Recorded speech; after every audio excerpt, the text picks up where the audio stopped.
네, 제 예상보다는 조금 느리게 가고 있습니다. 18문제 남았는데, 뭐, 뒤쪽은 단순 암기 부분이 많아서 좀 빨리 갈 수 있는 부분이 있으니까, 그래도 여러분들 너무 힘들기 전에, 최대 한번 몰아서 한번 해봅시다. 제가 이제, 너무 말하기 힘든 부분에, 좀 이렇게 혀가 좀 그래가지고, 말하는데, 아까 좀 전에 피맛이 나는 거예요, 피맛이. 그래가지고, 설마 했는데, 진짜 막 약간 이제 좀 자극을 많이 받는 것 같아요. 근데 그래도, 피는 나도 일단 마비는 돼가지고 오히려 말하기는 편해졌어요. 근데 어쨌든, 우리 온갖 역경을 같이 이겨내고, 참 이제 집중하기 힘들고 어려운 행정학이지만, 끝까지 한번 파이팅 해봅시다. 자, 동기부여 이론에 관한 설명으로 옳은 것은, 자, 동기부여 이론들 많죠. 학자 이름도 왜 이렇게 많은지 진짜, 너무너무 부담이 될 수 있는데, 각 이론들은 이해는 잘 돼요. 근데 어떤 학자의 어떤 이론의 어떤 주장인지 매칭만 잘 하시면 됩니다. 매칭만. 자, 보시면, 일단, 행정사 시험에 여태까지 많이 나온 게 내용이론, 과정이론 구분이에요. 이건 억지로 외우려면 안 헤어지죠. 자연스럽게 계속 보다 보면은, 그러니까 내용이론 먼저 싹 몰아서 보고, 그 다음에 과정이론 보다 보면은 자연스럽게 됩니다. 어쨌든 이제 많이 나오니까 여러분들 대비를 잘 하셔야 됩니다. 메슬로우의 욕구 계층 이론, 엘더퍼의 ERG 이론, 내용이론, 허츠버그의 욕구 충족의 이원론, 맥그리거 등등, 부르메의 기대 이론, 아담스의 형평성 이론, 과정 이론. 자, 그리고 이제 어마어마하게 잘 나오는 엘더퍼랑 메슬로우 바꿔서 내는 패턴인데요. 일단 메슬로우가, 자, 이 앞부분 메슬로우가 이런 주장을 했어요. 하위 욕구부터 인간의 욕구는 순차적으로 반려된다. 그러니까 하위 욕구가 만족되면 상위 욕구로 진행한다. 메슬로우가 주장을 했어요. 근데 그걸 보완하기 위해 이것뿐만 아니라 사람은 상위 욕구를 먼저 추구하다가 좌절되면 하위 욕구로 퇴행하는 좌절 퇴행도 있다라고 주장한 게 엘더퍼. 둘을 바꿔줘야 되겠죠. 엄청나게 잘 냅니다. 자, 그리고 3번.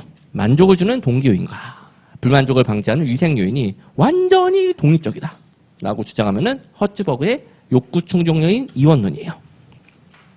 그 다음에 허츠버그가 공무원도 그렇고 행정사도 그렇고 단독 이론 중에서는 제일 잘 나오거든요.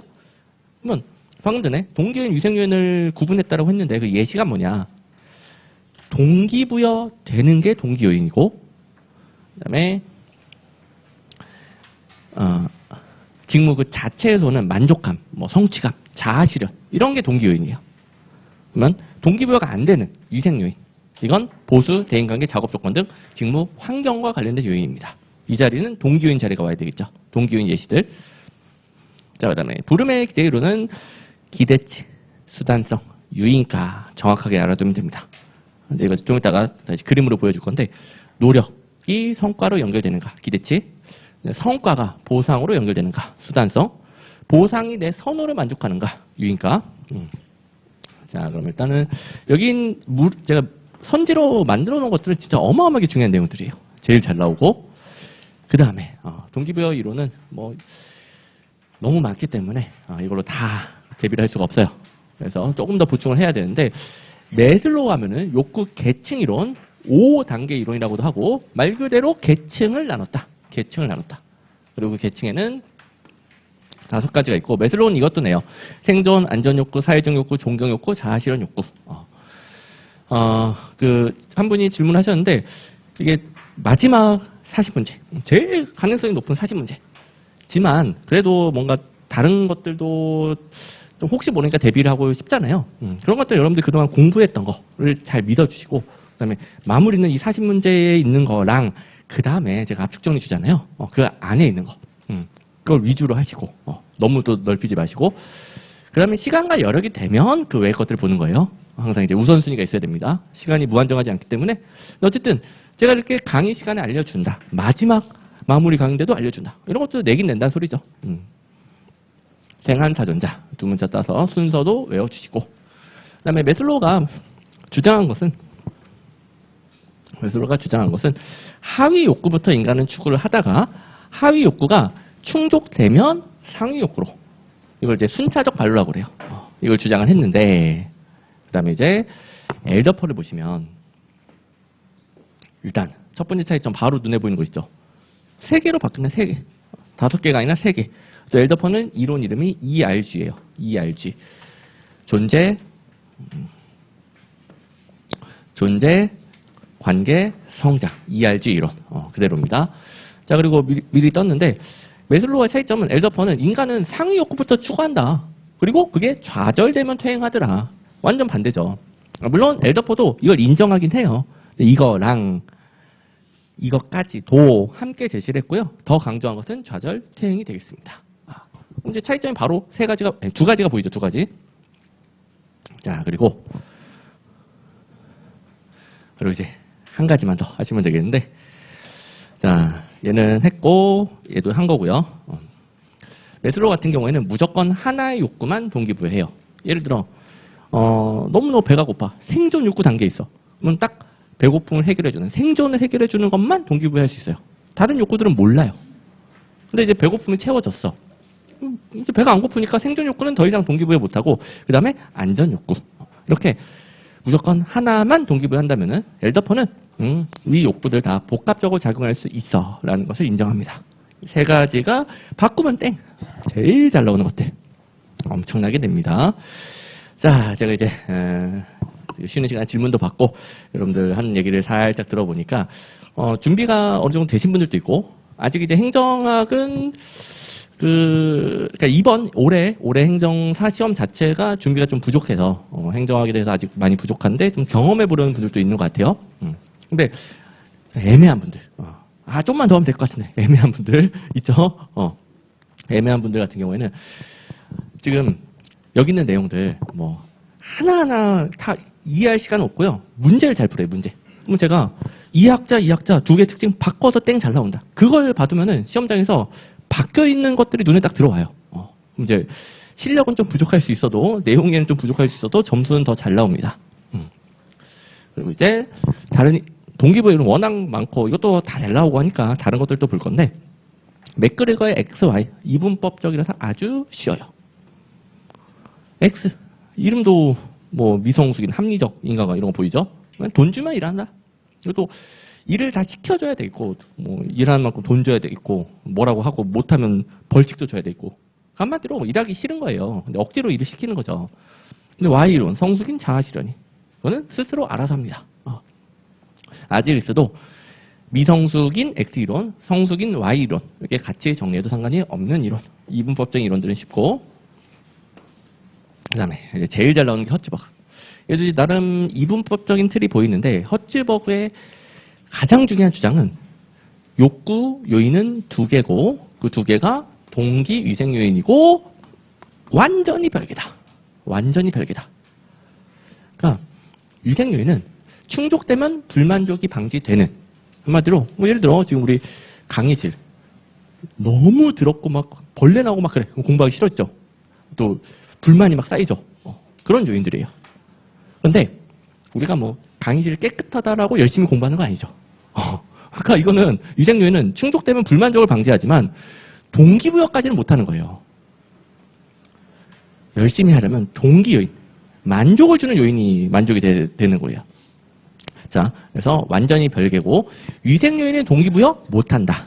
위생 요인은 동기부여 못한다. 이게 첫 번째 주제 포인트. 그 다음에 예시들, 위생 요인은 제가 예를 든 것처럼 직무 환경이에요.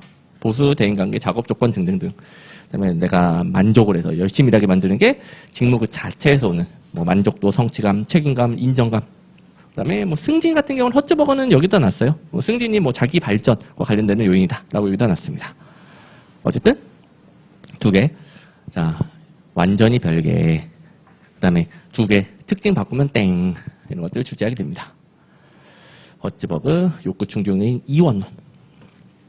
그 다음에 이제 맥클랜드 같은 경우에는 좀 덜 나오는 이론이긴 해요. 근데 행정사 시험에는 요 내용이 좀 많이 언급이 됐어요. 자, 맥클랜드로 또 메슬로우를 보았는데, 메슬로우는 모든 인간의 욕구는 생한사존자. 그러니까 욕구 계층이 똑같더라 본 거예요. 근데 맥클랜드는 아니야. 욕구는 학습되는 거라서 욕구 계층이 다를 수 있어. 라는 것을 주장했습니다. 그러면 메슬로우랑 비교되는 포인트만 잘 챙기면 되는 이론이에요. 그러면서 맥클랜드는, 자, 그러면서 세 가지 욕구를 주장했는데, 자, 다 다를 수 있는데 대표적으로 성취, 권력, 친교 또는 자율 욕구가 있더라. 그리고 셋 중에서 뭐가 충족될 때 가장 생산성이 높다라고 주장을 하는데 셋 중에 뭘까요? 셋 중에 뭘까요? 그죠? 이름에 다 힌트가 있죠? 성취 욕구. 성취 욕구가 충족되면 가장 생산성이 높다라고 합니다. 이 정도면 충분. 자, 그 다음에 이제 여기서부터는 과정 이론들. 앞에는 내용 이론이었고 일부러 구분해놨어요. 과정 이론들인데 대표적으로 아담스의 형평성. 아담스는 이름 그대로 형평한지 여부. 형평한지 여부는 다른 사람과 비교를 해봐야 돼요. 다른 사람과 비교를 해봐야 돼요.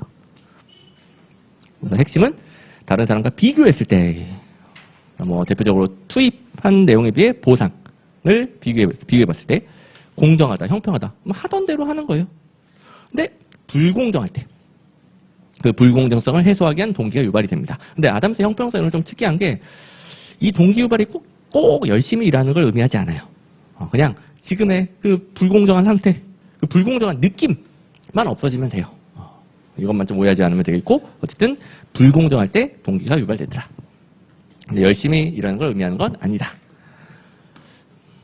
그리고 이제 부름의 기대로, 요거 잘 대비해야 됩니다. 이거는 어마어마하게 중요하고 잘 나오는데 행정사는 좀 덜 나왔어요.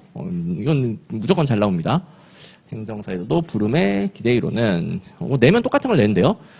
노력이 성과로 연결되는 정도를 기대치라고 한다. 성과가 보상으로 연결되는 정도를 수단성이라고 한다.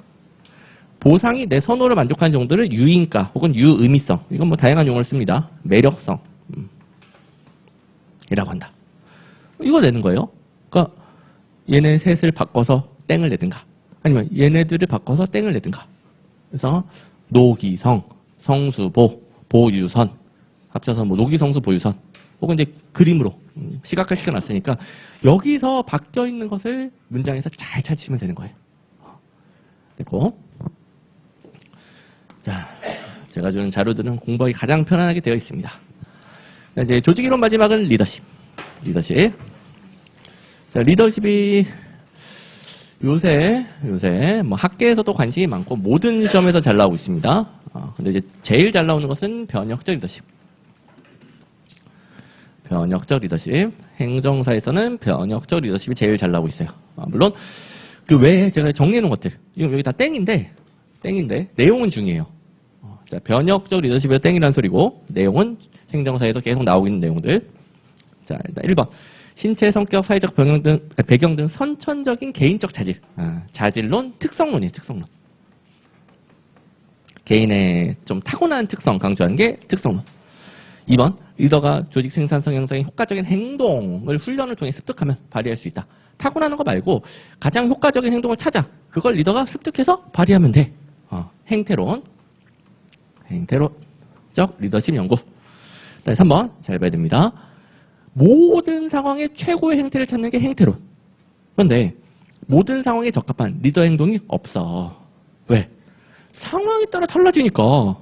자, 행동 나왔다고 해서 행태론이라고 하면 안 돼요. 행동은 상황에 따라 달라져야 돼. 상황론. 상황론적 리더십 연구. 얘네들끼리도 서로 바꿔가지고 냅니다. 그 다음에 4번. 전통적인 관료제, 거래적 리더십이에요. 우리가 가장 익숙한 전통적 관료제, 거래적 리더십. 조직 구성원의 노력과 성과에 대해서 합리적인 보상. 그리고 특별히 너무 성과가 낮은 저성과자만 예외적으로 관리하는 거예요. 이게 거래적 리더십. 자, 일단 3개끼리 낸다라고 했고, 변혁적 리더십, 거래적 리더십 주로 비교해냅니다. 변혁적 리더십, 거래적 리더십 특성 바꾸면 땡. 그럼 이제 변혁적 리더십 가보시면 리더는 바람직한 미래의 모습은 비전을 제시해요. 뭐 제가 여러분들에게 이렇게 공부하면은 금방 합격할 수 있어. 비전을 제시하면 여러분들이 그걸 공유합니다. 자, 공유하지 않으면 하던 대로 하겠죠. 근데 제가 제시한 비전을 공유하면 제가 리드하는 방향으로 여러분들이 바뀌겠죠. 이렇게 비전을 달성하기 위해 같이 변화를 추구하는 거예요. 변화. 그래서 변혁적 리더십. 이걸 위해서 제가 여러분들 뭐 이렇게 공부하면 되긴 될 거예요 보다는 제가 강력하게 이끌어줘야죠. 그죠? 이렇게 하면 진짜 금방 점수 나온다. 카리스마죠. 리더십도 필요하고. 그러니까 개인의 능력, 제 능력을 보여주는 것도 필요하고. 여러분들 해도 안 돼요. 행정학 때려치세요. 이러면 또 안 되겠죠. 영감적 리더십. 할 수 있다라고 자신감을 심어줘야 되겠고. 그다음에 그동안 뭐 수험생들이 고생하고 행정학 어려워하던 방식 말고 지적 자극. 여러분들 더 빨리 합격할 수 있게끔 지적 자극 새로운 방식을 제시해줘야 되겠고. 여러분들마다 다 개인적으로 다르니까 개별적 배려, 뭐 질문을 받는다든가 개별적 배려가 필요하겠죠. 그래야 여러분들이 제가 제시한 비전을 공유하고 함께 변화를 추구할 수 있겠죠. 그래서 이 네 가지가 변혁적 리더십의 구성 요소가 되는 겁니다. 자, 그래서 정답은 5번이고. 자, 그럼 일단 변혁적 리더십, 거래적 리더십 이게 뭐 제일 중요하니까 여기까지 정리하고 설명을 다 했어요. 정리하고 그다음에 리더십은 이론들이 아주 많은데 동기부여 이론보다는 조금 덜 나와요. 나머지 이론들은. 그래서 여기에는 못 들어갔습니다. 근데 뭐 시간과 여력이 되면 더 보는 거고 오늘은 못 보는 거고 그렇게 이제 중요도 우선순위 아까 설명해 준 대로 저희가 감당 가능한 데까지. 자, 그다음에 여기서부터는 인사이론. 자, 인사이론은 앞부분은 좀 이해를 잘 해야 돼요. 앞부분이 흔들리면 나머지 다 꼬여요. 그래서 잘 좀 이해할 수 있게 만들어 놨는데 1번 옆간지 정당에 대한 충성도 및 공헌도에 따라 공무원을 임용하기 때문에 민주주의 발달을 저해하였다 땡 잘 나오는데요. 옆간주의는 국민의 다수가 지지한 대표가 정치 지도자 자기 말 잘 듣는 관리를 뽑아서 국민의 다수가 지지한 공약을 실현하는 원리예요. 그러면 민주주의 발달에 기여한 원리예요. 이걸 지금하고 비교하면 안 돼요. 역관주의 전에 비해 민주주의 발달에 기여한 제도가 되겠습니다. 지금과 비교하면 안 됩니다. 기준도 챙기시고 그에 비해 실적주의는 능력, 자격 등 객관적인 기준을 공개 경쟁 채용 시험으로 검증해서 뽑는 거죠. 지금 뭐 공무원들 시험 쳐서 뽑잖아요. 그게 실적주의. 그러면 공무원의 정치적 중립성이 증가합니다. 자, 아주 중요해요. 역관주의는 국민의 다수가 지지한 공약을 실현하긴 용이하지만 공무원들에게 정치 지도자가 부당한 압력을 행사해도 공무원들은 어쩔 수 없이 들어야 돼요. 근데 공무원들은 이 정치 지도자가 뽑을 수도 있고 자를 수도 있는 거예요. 그게 역관주의. 말 무조건 다 들어야 돼. 그러면은 뭐 특정 이익에 관련되는 거, 뭐 부정부패를 시켜도 들어야 돼요.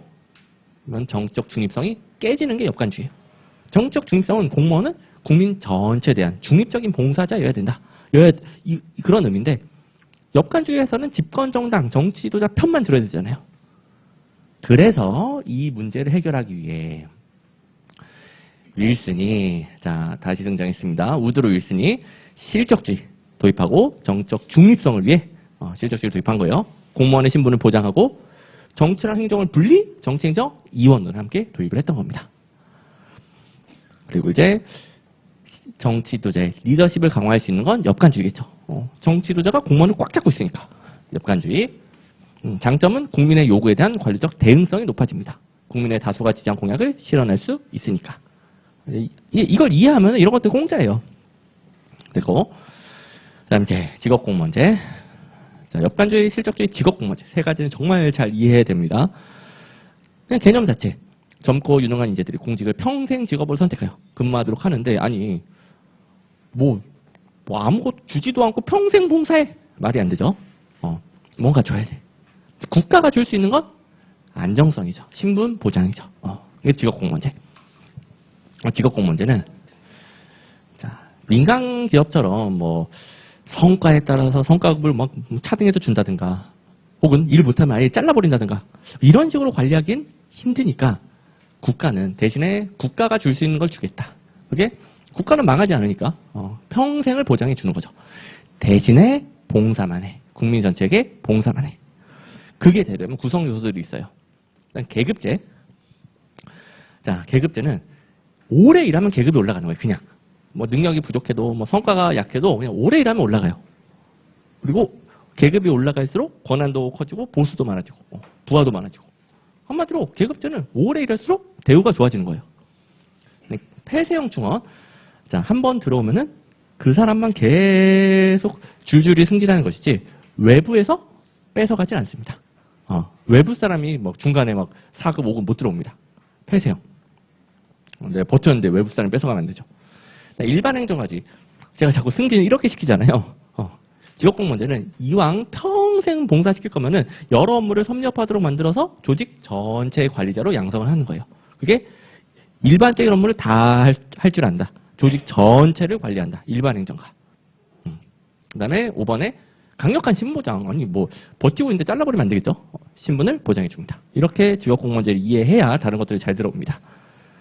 그러면 웬만하면 한 번 들어오면 안 나가겠죠. 행정의 안정성과 계속성을 확보할 수 있습니다. 대신에 아이고 뭐 잘리지도 않고 흔히들 말하는 뭐 철밥통이네. 일 열심히 안 해도 되겠네. 공무원의 무사한 일. 혹은 아니, 봉사는 안 하고 자기에게 주어진 특권만 지키려고 하는 거예요. 특권 집단화가 초래될 수 있겠죠. 자, 그러면 세 가지 제도들을 이렇게 한번 이해를 해봤고, 자, 간략하게 한번 정리를 해봅시다. 여기는 엽관주의 이전이에요, 이전. 이때는 미국 설립한 지 얼마 안 됐을 때, 미국 설립한 사람들이 소수 기득권층과 함께 관료를 독점했었었는데, 그 독점을 해체시키는 원리가 엽관주의예요. 여기가 엽관주의입니다. 이제 너네 말고 모든 국민에게 공직을 개방하겠다. 근데 누가 관료가 됐냐? 집권정당, 대통령을 배출한, 그러니까 그 대통령을 배출한 집권정당에 충성하는 사람을 관료로 뽑아주겠다. 어쨌든 모든 사람들이 관료가 될 수 있는 길이 열렸죠. 자기가 지지하는 사람이 대통령만 되면 되니까. 그리고 이런 방식이다 보니까 국민의 대표가 국민의 다수가 지지한 공약을 말 잘 듣는 관료와 함께 실현할 수 있더라. 대신에 부당한 압력을 행사해도 말을 들어야 되니까 정치적 중립성이 저해될 수 있더라. 그걸 보완하기 위해 실적주의가 도입되게 됩니다. 실적주의. 실적주의는 어떻게 돼 있다? 여기는 엽관주의였고, 이렇게 끊어줘야 됩니다. 이렇게. 정치에서 관료를 못 뽑아요. 시험 쳐서 능력을 검증해서 따로 뽑게 되는 겁니다. 구조를 이해한 다음에, 자, 간략하게 장단점 정리를 해볼 건데, 엽관주의 같은 경우에는 처음에 그 소수 기득권층, 특정 지역 및 계층 중심의 관료 파벌을 해체시키는 원리였고요. 그 다음에 요게 다 같은 말이에요. 같은 말. 말 잘 듣는 관료와 함께 국민의 다수가 지지한 공약을 실현한다. 같은 말이에요. 정당 정치를 통한 민주주의 발달, 정치 지도의 행정 통솔력 강화, 관리제도적 리더십 강화, 행정에 대한 민주적 통제 강화, 국민의 요구에 대한 대응성 향상. 그리고 단점은 이거 자세히 설명했고, 그다음에 부정부패가 또 초래될 수 있어요. 매감 매직이 나타나는 거죠. 또 뭐 충성도를 정치원급을 얼마나 갖다 바치냐. 이걸로 판단해가지고 많이 바치면 높은 계급을 주고 하는 거죠. 그리고 집권정당이 바뀌면 관료들이 싹 다 교체가 됩니다. 행정의 계속성, 안정성, 일관성도 저해가 돼 있고. 능력을 뽑는 게 아니죠. 능률성, 전문성도 저하되게 됩니다. 그다음에 실적주의 같은 경우에는 이제 능력을 검증해서 능력 있는 관료를 뽑게 됩니다. 자, 그래서 보시면 실적주의는 엽관주의의 폐해를 극복하게 들어온 거고요. 그다음에 행정의 전문성, 능률성 때문에 들어온 거고요. 그다음에 과학적 관련도 같은 맥락입니다. 그다음에 여기는 이제 가끔씩 내니까 참고를 해두는데요. 가필드 대통령이 엽관주의 하에서 대통령이 됐는데 그 지지자 중에 하나가 자기가 원하던 관직을 못 받은 거예요. 그래서 가필드 대통령을 암살해버렸어요. 이것도 엽관주의 폐해죠. 이런 것도 있고. 그다음에 미국은 펜들턴법을 처음 도입했고 영국은 추미론령으로 처음 도입을 했는데, 자, 이게 실적주의 시험 치는 거잖아요. 시험 치는 거. 그러니까 펜을 들어야 시험 치겠죠? 미국은 펜 들어서 시험 친다.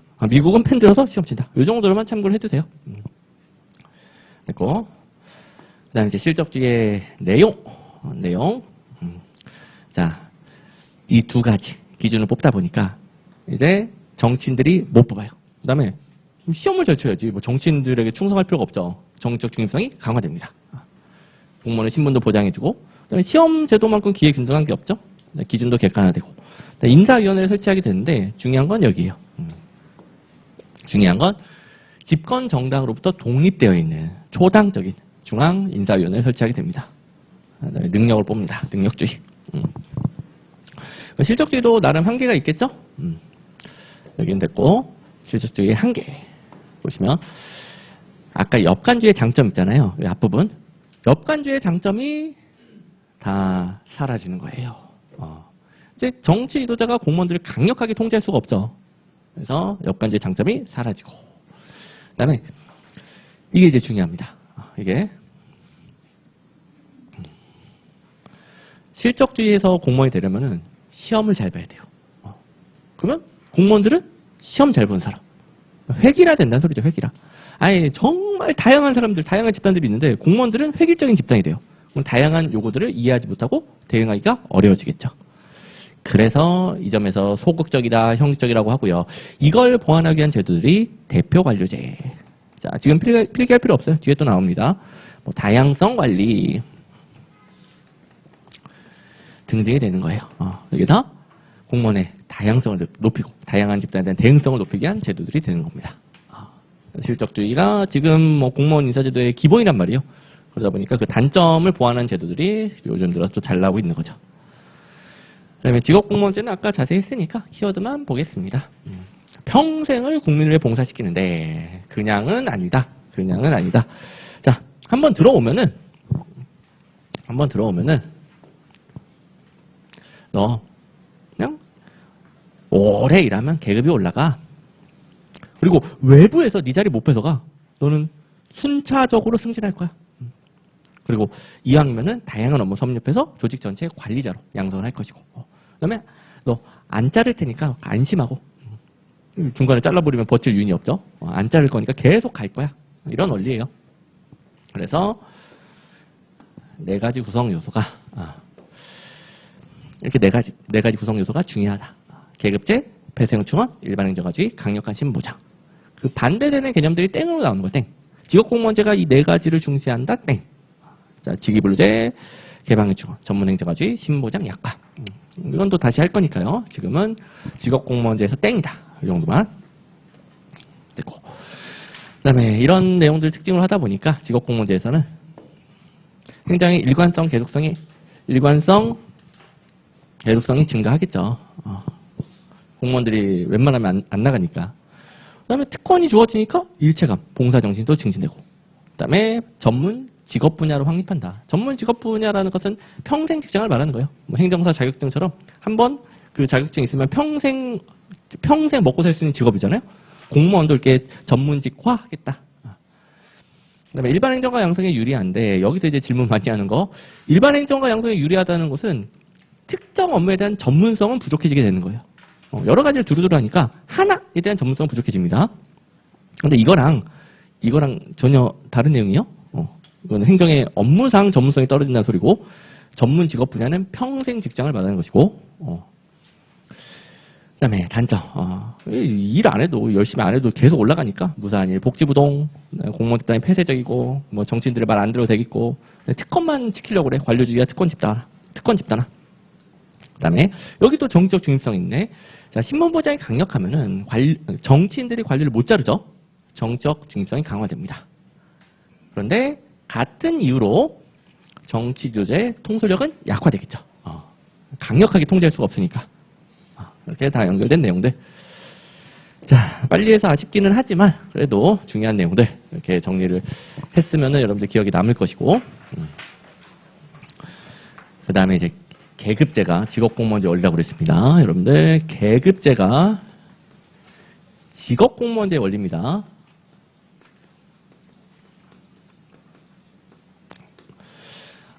참고로 여러 제도들, 여러 개념들은 사실 뭐 절대적인 관계는 별로 없어요. 뭐 이렇게 비교할 때는 얘가 더 중요하고 저렇게 비교할 때는 이게 더 중요하고 절대적인 관계는 없는데 아까 계급제, 폐쇄형충원, 일반행정가주의, 강력한 신분보장은 무조건 직업공무원제랑 같이 가는 거예요.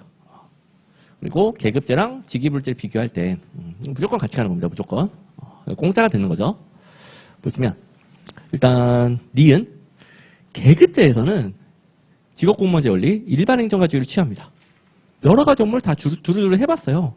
그래서 만약에 이거 빵꾸 났네? 내가 대신할게. 다 해봤으니까. 직무 변화에 따라 공무원을 수평적으로 이동하기 용이합니다. 탄력적인 인사관리가 가능해요. 근데 직위분류제는 어떻습니까? 직위분류제는 한 사람이 하나만 주거를 하는 거예요. 다른 거 못해요. 탄력적인 인사이동이 안 되는 거죠. 요게 이제 직위불제, 계급제 비교할 때 제일 잘 나오네요. 그 다음에 직위불제는 방금 설명했듯이 한 사람이 한 직무만 합니다. 그래서 이 직무에 따라서 직무급을 줄 수 있어요. 이걸 갖다가 동일 직무, 동일 보수 원칙이라고 하고요. 그러면 더 어려운 직무를 맡으면 보수를 더 많이 받으니까 보수의 형평성도 높아져요. 근데 계급제, 직업공무원제는 두루두루 다양한 업무를 하다 보니까 한 직무에 대한 보수 주기가 어렵죠. 주로 생활급, 연공급이라고 그래요. 그냥 오래 일하면 오래 일할수록 보수가 올라갑니다. 그 다음에 자 밑에 세 가지 개념, 세 가지 선지들. 여기서 이제 6가지 개념을 구분하는 걸 연습을 해야 됩니다. 오케이. 자, 이제 슬슬 조금씩 전자출판이 익숙해지고 있네요. 자, 이제 여기서 6개를 구분해야 되는데, 첫 번째. 직렬을 먼저 볼게요. 직렬. 직렬은 종류가, 여기가 이제 종류가 다른 거거든요. 직무의 종류가 유사해요. 그 다음에 여기가 난이도 책임도가 다 다른 거겠죠. 위로 갈수록 어려운 거. 난이도 책임도는 다 달라요. 그래서 직렬은 이런 개념이에요. 이런 개념. 종류는 다 비슷하네. 난이도 책임도는 다 다르네. 그 다음에 직렬 내에서 담당 분야가 더 유사한 직무의 군은 뭐냐면 직렬을 더 쪼갠 거예요. 더 쪼개면 직류가 됩니다. 직류. 그 다음에 직렬 여러 개를 묶어내면은 직군이 됩니다. 직무의 종류가 광범위하게 유사한 직렬의 군. 그 다음에 여기서 다시 한번 할 거예요. 이거. 요 개념. 보통 이제 급 개념이죠. 몇 급. 등급이라고 하는데 등급. 종류는 다 달라요. 근데 난이도 책임도는 유사해요. 그래서 종류는 다르지만 곤란도, 난이도, 책임도 섞어 쓰는 거 유사하면은 등급. 그다음에 직급은 종류도 유사하고 난이도, 책임도도 유사하고 그래서 등급의 일부가 직급이 돼요. 자, 근데 어렵도 되게 뭐 어떻게 풀어야 되지? 뭐 잘 들어오지도 않고 그래서 요 요령이 필요합니다. 한 2분만 있다가 요령 알려줄 것이고 자 일단 계급제, 직위불제 먼저 정리하고 그다음에 그 요령을 좀 이따가 배우면 되는 거예요. 자, 계급제는 직업공무원제 원리이다. 그래서 신분보장 강해, 폐쇄형 중원, 일반 행정과 같이 갑니다. 직업공무원제 특징 무조건 같이 갑니다. 이거는 사람 중심이라고 하는데 공무원, 개별 공무원별로 여러 가지를 고려해서 너는 9급 공무원, 너는 8급 공무원, 공무원별로 설정을 해줘요. 그에 비해 직위불제는 어떻다? 직무별. 직무의 종류, 난이도, 책임도를 고려해서 이 직무는 어떤 종류, 어떤 난이도를 가지고 있고 이걸 직위라고 하고 너가 이것만 담당해. 사람은 중요하지 않아요. 직무가 중요해. 직무. 사람은 기계 부품이나 마찬가지예요. 이거 못하네? 잘라버려. 다른 사람. 그래서 직무의 전문가를 뽑는 게 직위분류제. 신분보장 약해질 수밖에. 내부에 없으면 외부에서라도 데리고 와야 돼요. 전문가가 중요해요. 하나만 하니까 전문행정가. 바로 대비가 되죠. 그리고 이런 특징들 뭐 엄청나게 잘 나오는데 지금 다 보기는 어렵고 제일 잘 나오는 거 직위불제가 직무급이 가능합니다. 계급제가 탄력적, 인적적 활용, 수평적 이동이 가능합니다. 그리고 나머지는 여러분들이 참고. 그리고 이제 제가 본다고 했던 아까 6가지를 구분해야 된다고 그랬는데 이게 문장으로 보면 너무 헷갈리거든요. 그래서 이게 좀 필요해요. 첫 번째, 직렬은 이렇게 길쭉한 개념이라고 그랬죠. 직렬. 이거 외울 필요 없어요. 직렬은 길쭉한 개념인데 이게 뭐냐. 종류는 비슷하다라고 그랬고 난이도 책임도는 다 다르다라고 그랬어요. 비슷한 거 기준으로 외워버리는 게 제일 문제가 잘 풀려요. 직렬, 종 이렇게. 자, 종류 아니면 난이도 책임도예요. 직렬, 종. 종류만 유사해. 난이도 책임도는 달라. 직렬, 종. 직렬. 그 다음에 직류, 직군은 그림 보면 이해가 바로 됩니다. 직렬을 쪼갰더니 직류. 직렬을 묶어냈더니 직군. 쉽죠? 자, 그리고 등급은 요런 개념.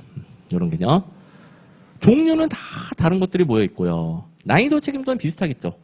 이번에는 난이도 책임도가 유사해요. 자, 유사한 거 기준으로 외워야 됩니다. 유사한 거 기준으로 난이도 책임도만 유사하다? 등급책. 근데 난이도, 곤란도, 책임도, 자격 수준 이런 걸 섞었었는데 책임도는 안 바꿔요. 책임도는 거의 책임도로 나와요. 거의 시험은 책임도를 껴서 나옵니다. 등급책. 그다음에 직급은 등급의 일부. 뭐 일반 8급, 세무 8급, 우정 8급 이렇게 종류까지도 좀 더 유사하게 맞춰놨어요. 그럼 직급, 종류도 유사해, 책임도도 유사해. 직급, 종책. 직급은 종류, 난이도, 책임도 다 유사하다. 직급, 종책. 다시 직렬, 종, 등급책, 직급, 종책. 쉽죠? 유사한 거 기준으로 외우면 끝. 그다음에 다 쪼개고 나니까 한 사람의 직무 단위를 직위라고 하고요. 그래서 이름이 직위 분류제가 되는 겁니다. 6가지 구분시킨 게 잘 나옵니다. 오케이. 자, 그다음에 이제 27번으로 넘어가 봅시다. 27번.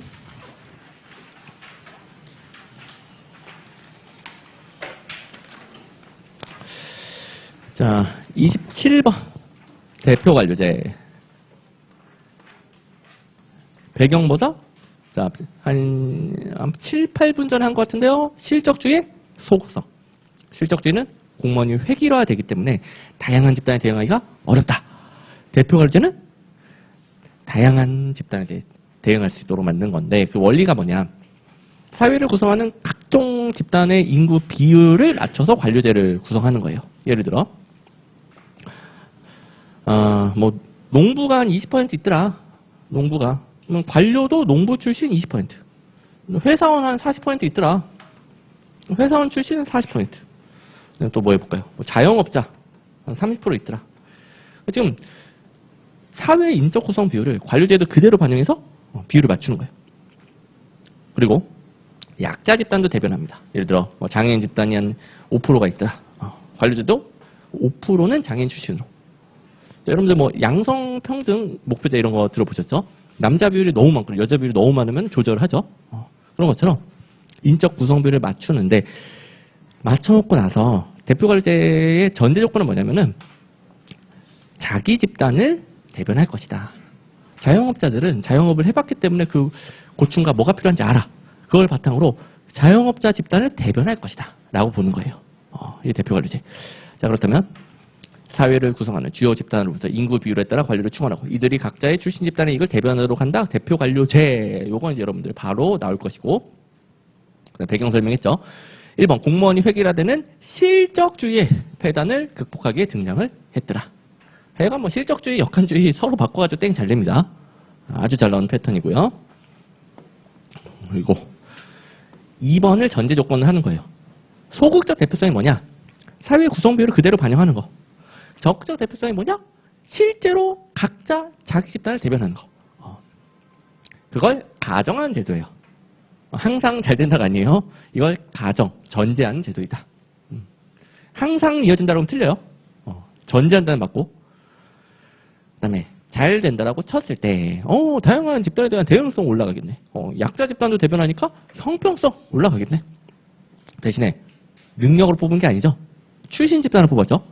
능력을 뽑은 게 아니니까 전문성과 생산성은 약화되겠네. 그 다음에 같은 맥락으로 실적주의를 훼손합니다. 그러니까 실적주의의 단점을 보완하기 들어온 거 맞아요. 그러다 보니까 실적주의의 장점은 훼손하는 거죠. 능력을 뽑는 게 아니죠. 그다음에 역차별 문제. 오늘 한 그 수험생이 자기가 출입국 관리직이라고 좀 여성분들이 많은 보는 직렬이에요. 거기 시험을 쳤는데 양성평등 그것 때문에 여성들이 커트라인이 더 높아요. 왜냐면 남성 비율이 너무 적어가지고 남자를 좀 더 뽑아야 되기 때문에 커트라인이 좀 더 낮아요. 근데 자기가 이 사이에 걸려버린 거야. 남자 커트라인 넘고 여자 커트라인은 못 넘은 거야. 그럼 잠도 못 자고 억울해 미쳐버리죠. 아무튼 뭡니까? 이게 남녀 비율을 맞추기 위해 좀 한쪽 성이 차별받을까봐 남녀 비율을 맞추기 위해 양성평등 목표제를 했더니 아니 시험 점수가 더 높은데 떨어졌어. 역차별이 생기는 거죠. 그럴 수 있는 게 대표관료제. 대표관료제 이렇게 비율을 맞추는 것들이 다 대표관료제예요. 여기 예시들이 있죠. 그러면 대표 관료제 충분히 다 대비가 됐을 것이고, 자, 자료들에도 딱 제가 설명해 준 그대로 들어가 있습니다. 그대로. 자, 여기 있는 내용들도 다, 요 정도만 보충하면 되겠네. 내부 통제 강화. 아이고, 죄송합니다. 보셨죠? 넘어갑시다. 내부 통제 강화 정도. 그 다음에 이제 한 개 잘 나옵니다. 한 개. 자, 여기는 문제 제가 반영을 했고요. 제일 잘 나오니까. 그 외에도 한 개들이 또 잘 나오는데, 이게,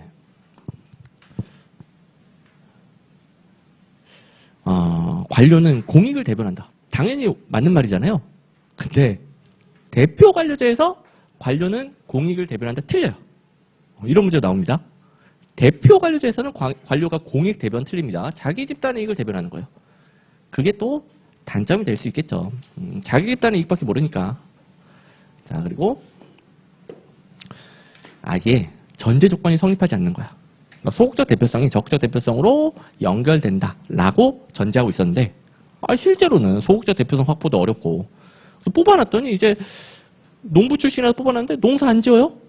나는 관료야. 농사 안 지으니까 농부를 대변할 이유가 없고, 관료로서 재사회해야 되고, 적극적 대표성도 확보가 안 될 수가 있는 거죠.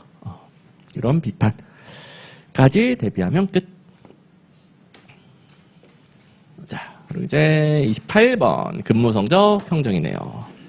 28번 근무성적 평정. 자, 여기는 아시다시피 근무성적 평정 방법들이 나오고 그 오류들이 나옵니다. 오류들. 근데 방법들은 너무 많고 그에 비해 조금 출제 비중이 덜해요. 그래서 오류를 중심으로 잘 공부를 해주시고, 방법은 제가 여기에 띄워주는 것들만, 제일 잘 나오는 것들만. 근무성적 평정의 기본은 도표식 평정. 근데 이게 별게 아니라 여러분들 설문조사 할 때 제일 좋음, 보통, 나쁨, 제일 나쁨 이런 거 있잖아요. 그래서 선택하는 거예요. 상관이 직관, 선엄, 그러니까 주관적인 기준을 바탕으로 평정하는 거예요. 그래서 주관적인 편견이나 자율성이 개입할 가능성이 가장 높아요. 한마디로 도표식이 가장 편한데 가장 오류가 많이 발생해요. 그래서 다른 것들이 개발이 된 겁니다. 그래서 어떤 문제가 나오냐면 각종 오류들 보완하기 위해 다른 게 나왔는데 그 오류 방지 방법이 도표식 평정 척도법이다. 다 땡이 다 땡. 도표식 평정이 오류가 가장 많이 발생합니다. 방지 방법으로 도표식 나오면 다 땡이에요. 그 다음에 2번 성적 분포가 과다하게 한쪽으로 쏠리는 관대화, 집중화, 엄격화 경향, 한쪽으로 쏠리는 분포상 오류라고 하죠. 이런 것들은 방금 봤듯이 방지 방법으로 도표식 나오면 다 땡이고, 2번은 강제 배분법 잘 나옵니다. 강제 배분법. 비율이 미리 정해져 있죠. 한쪽으로 쏠릴 수가 없죠. 성적 분포 비율이 정해져 있는 거. 그다음에 두 개 헷갈리기 때문에 두 개 좀 내요. 직무 분석으로 기준을 마련하는 거예요. 행태 기준 척도법. 직무 분석으로 직무별로 잘하는 행태부터 못하는 행태까지 기준을 마련하면 행태 기준 척도법. 근데 직무와 관련된 행태의 발생 빈도수 몇 번을 하는가? 몇 번 하는지 알려면 관찰을 해야죠. 계속 관찰해야 되는 거 행태 관찰 척도법. 빈도수를 체크한다. 자, 그리고 더 잘 나오는 오류 갑니다. 오류. 그 중에서 제일 잘 나오는 거. 하나의 평정 요소에 대한 평정이 이와 성격이 다른 평정 요소에도 영향을 미치는 거. 그러니까 저도 이제 그 행정고시 합격하고 나서 행정고시 답안지 채점을 좀 하는데 1문을 잘 쓰면은 2문, 3문도 잘 쓰겠거니 하고 좀 편견이 생겨요. 연쇄 효과라고 그래요. 1문과 2문은 별개잖아요. 각각 채점을 해야 되는데 1문 워낙 잘 쓰니까 2, 3문도 잘 썼겠거니 하고 좀 대충 하게 돼. 그러니까 하나의 평정 요소가 다른 평정 요소에도 긍정적인 연쇄 영향을 주는 거예요. 연쇄 효과. 연쇄. 자, 행정학은 이름에 힌트가 있어도 좋죠. 연쇄 효과. 혹은 후광 효과라고도 합니다. 그 다음에 5번. 성별, 나이, 지역, 대학 등 평정 요소가 아닌. 자, 4, 5번을 잘 구분해야 되는데 4번은 평정 요소가 평정 요소에 영향을 주는 것이고 5번은 평정 요소 말고 아니, 성별, 나이, 지역, 대학 이런 것들은 평정 요소 아니잖아요. 이런 평정 요소가 아닌 사람에 대한 편견, 선입견, 고정관념 이런 게 영향을 주는 게 상동오차, 상동오차가 되는 겁니다. 이거는 참 이상한 표현 같아요. 일본식 한자어 같은데 상동 오차라고도 하고 풀어서 그냥 선입견에 의한 오류. 됐죠? 그다음에 이걸로 다 대비가 안 되는 좀 양이 많은 내용이니까 다시 한번 정리하는데 도표식은 각종 오류 많이 발생한다. 다 하긴 어렵고 중요 사건 기록법도 중요하니까 보긴 볼 건데 도표식에서는 평정자의 주관적인 요소가 너무 많이 개입되잖아요. 중요 사건 기록법은 개인의 중요한 행태들을 과거부터 쭉 기록을 해놓는 거예요. 중요 사건 기록법. 그다음에 행태 기준은 아까 했죠. 직무 분석으로 기준 마련.